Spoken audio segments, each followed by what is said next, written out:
믿음으로 살아가는 삶, 믿음으로 살아가는 삶. 지난 주일에 믿음으로 사는 삶은 보이는 대로 행하는 것이 아니라고 했습니다. 오늘 본문에도 믿음은 그런즉 우리는, 그러니까 우리는 믿음으로 살지 믿음으로 행하지 보는 것으로 행하지 않는다라고 기록되어 있습니다. 우리는 믿음으로 살아가야 하는 것입니다. 그리스도인은 믿음으로 살아가야 하는 줄로 믿습니다. 왜냐하면 믿음으로 살아가는 것을 하나님이 기뻐하시기 때문에 그렇습니다. 그래서 지난 시간에 말씀드렸지만 보이는 것, 들리는 것, 우리가 알고 있는 것, 이런 것이 모두 한계가 있다라고 얘기했습니다. 그래서 우리는 단순히 보여지는 현상으로 그런 것을 받아들여야 하는 것이지, 그것을 우리가 의존하는 우리의 어떤 믿음의 대상이 되어서는 안 되는 것입니다. 늘 말씀드렸지만 우리가 돈이 많아도 그것이 나를 편하게 하고 편리한 도구를 살 수 있는 그 기능은 그에게 있지만 그 돈이 나의 인생을 책임지지는 못한다는 것입니다. 그러니까 돈이 많고 적음의 문제는 사람이 편리하고 불편하고 또 좋은 옷을 입고 그렇지 못한 그 차이는 있을지 몰라도 돈의 많고 적음에 따라서 우리의 믿음의 차이가 있어서는 안 된다는 것입니다. 그러니까 여러분, 늘 말씀드렸지만 기쁠 때도 기도할 수 있기를 바랍니다. 슬플 때도 기도해야 되는 것이고, 좋은 일이 있을 때도 기도해야 되는 것이고, 불편하고 아프고 괴로운 일이 있어도 우리는 기도해야 한다라는 것입니다. 자, 이제 오늘 두 번째 시간으로 믿음의 삶은 어때야 되느냐? 감정에 의존하지 않는다는 것입니다. 뭐에 의존하지 않아요? 감정에 의존하지 않는 것. 여러분, 우리가 모든 사람은 이 감정이라는 것이 있습니다. 좋은 것, 나쁜 것, 또 화나는 것. 그러니까 사람의 감정은 누구에게나 다 존재한다는 것입니다. 심지어는 말을 하지 못하는 어린아이도 자신의 감정은 알고 있어요. 그리고 이 감정이 전달되는 것입니다. 저는 경험할 수 없는 일이지만 제 아내가 이 아이를 가졌을 때, 아이가 뱃속에 있잖아요. 뱃속에 있는 아이도 이 감정이 전달되는 것 같아요. 그러니까 이 엄마의 감정에 따라서 이 아이가 뱃속에 있음에도 이 감정이 느껴지는 겁니다. 이처럼 우리의 감정은 항상 누구에게나 존재하는데 이 감정이요, 일정하게 움직이지 않는다는 겁니다.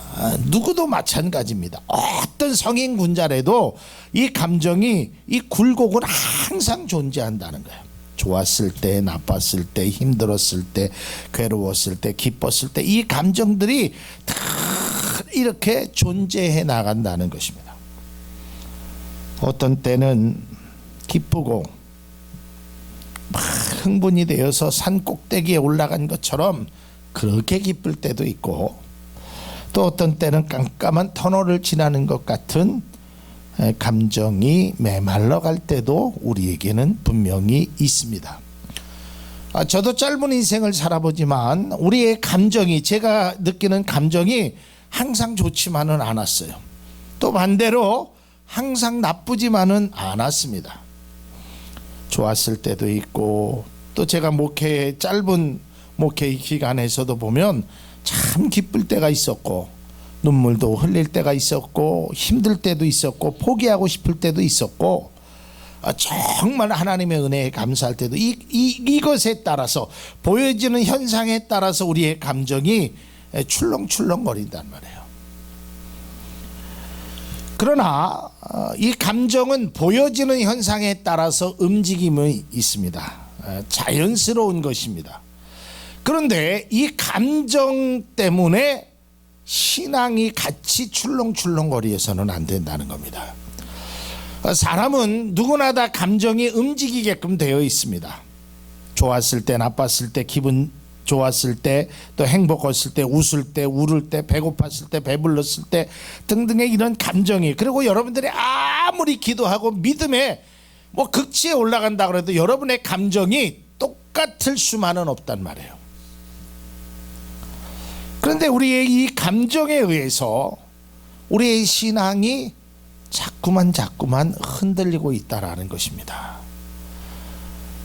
많은 사람들이 말을 하기는 자신은 결코 그렇지 않을 거라고 얘기하지만 우리의 신앙을 한번 잘 돌이켜 보십시오. 내 감정 때문에 우리의 믿음이 흔들리지는 않았느냐 이 말입니다. 저는 신앙생활을 하면서 또한 많은 사역을 통해서 보면 이 감정 조절을 하지 못해서 믿음 생활에 큰 오점을 남기는 분들이 많이 있어요. 여기서 감정이라는 것은 그저 무슨 흥분하고 이런 것만을 얘기하는 게 아닙니다. 내 마음을 다스리지 못해서 절제할 걸 절제하지 못하고 또 행해야 될 것을 하지 않는 이것 때문에 우리의 믿음이, 우리의 삶이 메말라지고 있다는 것을 발견하게 됩니다. 특별히 중고등부 학생이나 청년들 사역을 제가 해보면 이 어린아이들의 감정은 더더욱이나 그럴 수밖에 없습니다. 그런 것을 보게 됩니다. 주일학교 아이가 예배 드리다 말고 나 집에 갈 거예요 하고 가는 거예요. 그래서 나는 무슨 큰 일인가 했더니 무슨 일 때문에 그러니? 그랬더니 하는 소리가 쟤는 빼빼로 주고 나는 이 과자 주잖아요. 가격이 똑같은 거거든요. 근데 그것 때문에 집에 가겠다는 거예요. 그래서 그 빼빼로로 바꿔줄게. 내가 바꿔줄게. 그랬더니 또 바꿔주니까 제가 또 그럼 나도 나갈 거예요 그러더라고요. 아니 그 과자가 뭔데? 근데 어른들이 생각하면 야 그까지 과자 때문에. 그런데 아이들에게는요 그게 굉장히 어찌 보면 감정이 상할 수 있어요. 근데 이게 어린아이에게만 그런 것이 아니에요. 어른들에게도 그런 거예요. 혹시 뭐 우리 차 빼달라는 거 없나요? 교회로 전화 오는 것 같은데. 자 여러분, 이 감정에 의해서 우리의 신앙이, 우리의 삶이 자꾸만 흔들려져서는 안 되는 겁니다. 감정에 의해서 우리의 어떤 신앙이나 우리의 삶의 모습이 자꾸만 흔들려서는 안 되는 거예요. 어린아이가 조금 힘들다고, 조금 어렵다고 학교에 가는 것, 또 공부하는 것, 뭐 이런 것들을 이렇게 변화무쌍하게 행하면 그것은 학생으로서의 바른 모습이 아니듯이 우리의 삶에도 마찬가지예요. 내 감정 때문에 내 신앙이 흔들려서는 안 된다는 거예요. 우리나라 속담에 뭐 빈대 하나 잡으려고 초가삼간을 다 태운다는 말이 있죠. 그 감정, 그 작은 그 상처 때문에 결국은 신앙도 잃어버리고 하나님과 멀어져가는 사람들이 종종 있다라는 것입니다. 여러분, 우리의 그래서 참된 믿음은 감정이나 기분에 좌우되는 것이 아닙니다. 괴로우나 즐거우나 어떠한 상황에 있든지 우리의 신앙은 한결같은 믿음의 모습을 잃지 않기를 바랍니다. 물론 우리의 감정은 한결같을 수는 없습니다. 힘든 일이 있으면 다운되고 기쁜 일이 있으면 즐겁고 그것은 당연한 것이에요. 그러나 기쁘다고 해서 슬프다고 해서 우리의 믿음이 자꾸만 좌우로 흔들려서는 결코 바른 길을 가지 못한다는 것입니다. 기분과 감정이 우리의 신앙을 좌우해서는 안 되는 것입니다. 기분에 따라서 상황에 따라서 우리의 신앙이 흔들려서도 안 된다는 것을 우리는 알아야 하는 것입니다. 이 말씀을 준비하는 과정에 특별히 한 사람이 기억이 났습니다. 그 사람은 바로 사무엘상 18장 6절에서 8절에 있는 사람입니다. 한번 우리가 보겠습니다. 무리가 돌아올 때 곧 다윗이 블레셋 사람을 죽이고 돌아올 때 여인들이 이스라엘 모든 성읍에서 나와서 노래하며 춤추며 소고와 경세를 가지고 왕 사울을 환영하는데 여인이 뛰놀며 노래하여 이르되 사울이 죽인 자는 천천히요 다윗은 만만히로다 한지라.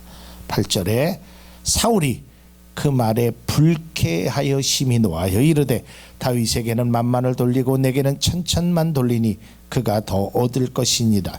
나라 말고 무엇이냐 하고 아주 불쾌했어요. 근데 이 감정을 다스리지 못하니까 이 사울 왕의 결론은 이렇게 맺게 됩니다. 18장 10절입니다. 그 이튿날 하나님께서 부르시는 악령이 사울에게 힘있게 내리매 그가 집안에서 정신없이 떠들어대므로 다윗이 평일과 같이 손으로 수금을 타는데 그때 사울의 손에 창이 있는지라. 자기의 감정을 다스리지 못하니까요 악신이 내리는 겁니다. 그리고 칼을 갈고 아주 그런 거예요. 여러분 가끔 이런 말을 하는 것을 듣게 됩니다. 저도 그런 말을 많이 했어요. 나는 뒤끝이 없어. 그냥 화날 때뿐이야. 물론 뒤끝이 없는 게 좋습니다. 뒤끝이 있는 것보다. 그러나 더 좋은 것은 뒤끝이 없을 정도로 말이 되는지 모르지만 앞의 일도 감정을 다스릴 수 있는 우리 모두가 될 수 있기를 바랍니다. 그 감정을 다스리지 못해서 믿음을 잃어버리는 사람들이 너무 많이 있단 말이에요. 그러니까 이거는 정말 작은 것 때문에 큰 것을 잃어버리는 거예요. 안 그런 것 같지만 우리가 그렇단 말이에요. 마치 어린아이가 늘 그렇잖아요. 이 과자 하나 때문에 그 뭐 작은 것 때문에 안 먹어 하고 있는 것 같이 다 버리잖아. 그 다음부터 주면 안 먹잖아. 마찬가지예요. 안 해, 못해, 안 다닐 거야, 안 할 거야. 믿음을 줘버린단 말이에요. 상황에 따라 감정에 의존해서 이러한 삶을 사는 사울은 결국은 어려움을 맞게 됩니다. 그래서 잠언은 아주 귀한 말씀을 하고 있습니다. 잠언 16장 32절에 노하기를 더디하는 자는 용사보다 낫고 자기의 마음을 다스리는 자는 성을 빼앗는 자보다 나으니라. 우리의 신앙은 우리의 감정과 상황을 다스릴 수 있는 믿음이 되어야 되는 것입니다. 상황은 얼마든지 변할 수 있습니다. 감정은 시시각각 움직일 수 있습니다. 하지만 우리의 믿음이 상황이나 감정에 따라서 움직이는 것이 아니라 주를 바라보는 믿음에 따라서 움직여야 될 줄로 믿습니다. 이것이 바로 신앙이고 이것이 바로 우리의 삶의 믿음으로 사는 사람의 모습이 되는 것입니다. 에베소서 3장 17절에 보면 믿음으로 말미암아 그리스도께서 너희 마음에 계시게 하시옵고 너희가 사랑 가운데 뿌리가 박히고 터가 굳어져야 함을 말합니다. 다른 것이 아니라 믿음으로 말미암아 살을 때 가능하다라는 것입니다. 믿음의 삶을 통하여 우리 모두 하나님께 영광을 돌리며 특별히 우리가 상황이나 감정이나 우리가 가진 그 어떤 것에 따라서 우리의 신앙이 움직이지 않는 정말 믿음으로 주님 앞에 나아가고 보이는 것에 따라서 흔들리지 않고 감정에 따라서 좌로나 우로나 치우치지 않고 오직 우리의 감정은 변할 수 있지만 믿음만큼은 믿음이 감정을 다스릴 수 있어야지 감정이 믿음을 다스리지 못하게 우리의 감정과 우리의 상황이 믿음으로 말미암아 굳건하게 세워지는 귀한 은혜가 우리 모든 성도님들에게 이 시간에 함께 예배드리는 모든 분들에게 있기를 주님의 이름으로 축복을 드립니다. 결코 우리의 상황은 다 다를 수 있습니다. 여러분이 가지고 있는 물질, 여러분이 가지고 있는 모든 생각, 이런 것들은 다 다를 수 있습니다. 그러나 우리가 그런 모든 것들이 우리의 믿음의 길을 걷는데 결코 방해가 되거나 우리의 믿음의 삶에 우리를 끌어내리는 그 어떤 것이 되어서도 안 되는 것입니다. 그래서 우리의 신앙인들은 예수님보다 그 어떤 것이 귀하다고 말할 수 없는 것입니다.